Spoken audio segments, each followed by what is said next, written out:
Hello everyone. जितने भी 2026 में अभी फाइनेंशियल मिनिस्ट्री डीएफएसए ने चेंज किए हैं 2026 एंड 2027 के लिए, ट्रांसपेरेंसी के लिए और कुछ रिजल्ट ऑर्डर के लिए। तो उसमें क्या है कि जो एसबीआई पीओ का है वो पहले होने वाला है। ठीक है, एसबीआई के एग्ज़ाम पहले होंगे, फिर नेशनलाइज्ड यानी कि आईबीपीएस के बाद में होने वाले हैं, फिर उसके बाद में आरआरबी के होने वाले हैं। आरआरबी सबसे लास्ट में जाया करेगा हर बार। जो आरआरबी है वो सबसे लास्ट में होगा, एसबीआई सबसे पहले होगा, एसबीआई पीओ पहले होगा, फिर क्लर्क होगा, उसके बाद में सारे आईबीपीएस पीओ आईबीपीएस क्लर्क ये होंगे, उसके बाद में आईबीपीएस आरआरबी क्लर्क होने वाला है सबसे लास्ट में। ऐसे ही रिजल्ट का भी ऑर्डर रहने वाला है कि रिजल्ट भी पहले एसबीआई पहले पीओ का आएगा, उसके बाद में क्लर्क का रिजल्ट आने वाला है। ठीक है, और दूसरी जो सबसे बड़ा जो अपडेट है वो ये है कि आपको आंसर की भी मिलने वाली है अब S B I P O और आई बी पी एस के सारे जितने भी एग्ज़ाम होने वाले हैं सबकी आंसर की आपको मिलने वाली हैं। उसमें आपको पता चलेगा कि कितने आपने करेक्ट किए हैं, कितने नंबर हैं, कैसे क्या चीज़ें सारी हुई हैं, क्योंकि अभी तक जो है बिल्कुल भी पता ही नहीं चलता था कि कैसे क्या हुआ है। ऐसे सीधे पेपर दिया, उसके बाद में सीधा रिजल्ट आता था और नंबर पता चलते थे। तो अब से ऐसा नहीं है, अब से आपको एसएससी की तरह ही जो है वो आंसर की मिलने वाली है। आप उसमें देख सकते हो कि कौन सा आपका गलत गया है, कैसे है। ठीक है, आपको आंसर की मिलेगी पूरी। तो उसमें आप आराम से पूरी ट्रांसपेरेंसी होगी कि पता चल जाएगा सारा कुछ। अभी तक कुछ भी नहीं पता चलता था, तो बहुत ज़्यादा प्रॉब्लम होती थी।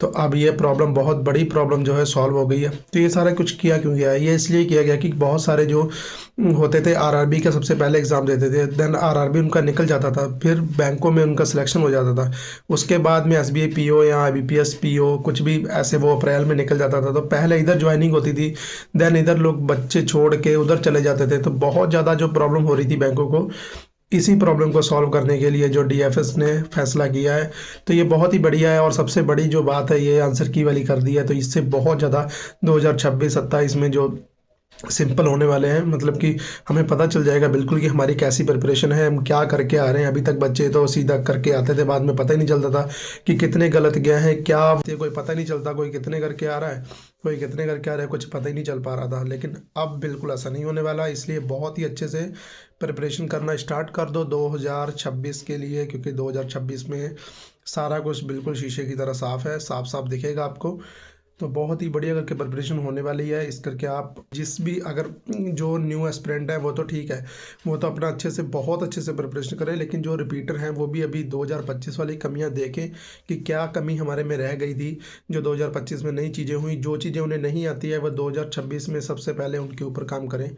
कोई स्ट्रेटजी नहीं, कोई मोटिवेशन नहीं, ओनली डिसिप्लिन और कंसिस्टेंसी को फॉलो करते हुए 2026 में आप अच्छे से उसी पे काम करो कि जिसकी आपको ज़रूरत है। जो टॉपिक, अगर आपको अर्थमेटिक नहीं आती है, डीआई नहीं आती है, या आपकी रीजनिंग में कमजोरी है, इंग्लिश में कमज़ोर हो, जिस सब्जेक्ट में भी आप कमज़ोर हो, उस सब्जेक्ट से आपको अच्छे से काम करना होगा, ताकि उस पर आप बहुत ज़्यादा 2026 में काम करोगे तो आपके सारे के सारे एग्जाम निकल जाएंगे। ठीक है, और एसबीआई पीओ भी जो है 2026 में पहले आएगा, अब तो डिसाइड ही हो गया है पहले।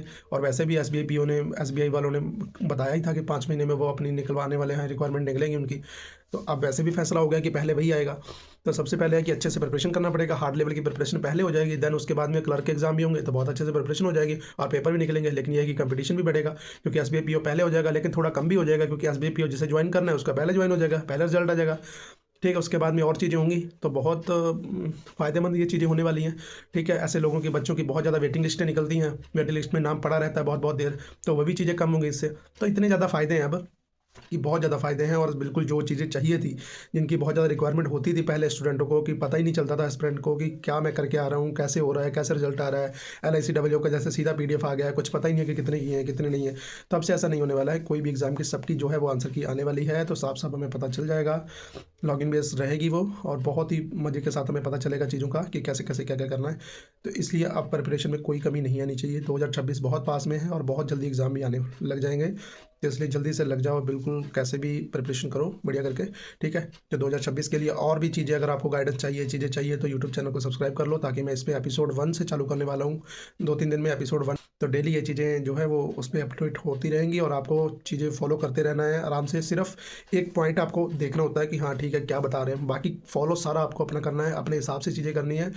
देखो, किसी का मानते तो हो आप लोग, ठीक है, बढ़िया बात है, लेकिन बट किसी का मानना भी ठीक है, बट किसी का मानो, लेकिन उतना मानो, उसके बाद में आप लोग बहुत ज़्यादा उसमें प्रॉब्लम में आ जाते हो कि अगर वो चीज़ फॉलो नहीं हो पाती है तो वो चीज़ें नहीं करनी है आपको। आपको सिर्फ़ और सिर्फ़ क्या करना है कि पढ़ना है, अपने हिसाब से पढ़ना है, ठीक है? सिर्फ़ किसी का देख लेना है थोड़ा, बट पढ़ना अपने हिसाब से, ठीक है? तो अच्छे से काम करो और 2026 के लिए प्रिपरेशन बढ़िया करके करो, और चैनल को सब्सक्राइब कर लो ताकि आपको और वीडियो ऐसे मिलती रहे और जिससे आप 2026 में अच्छे से प्रिपरेशन करके पाओ। All the best.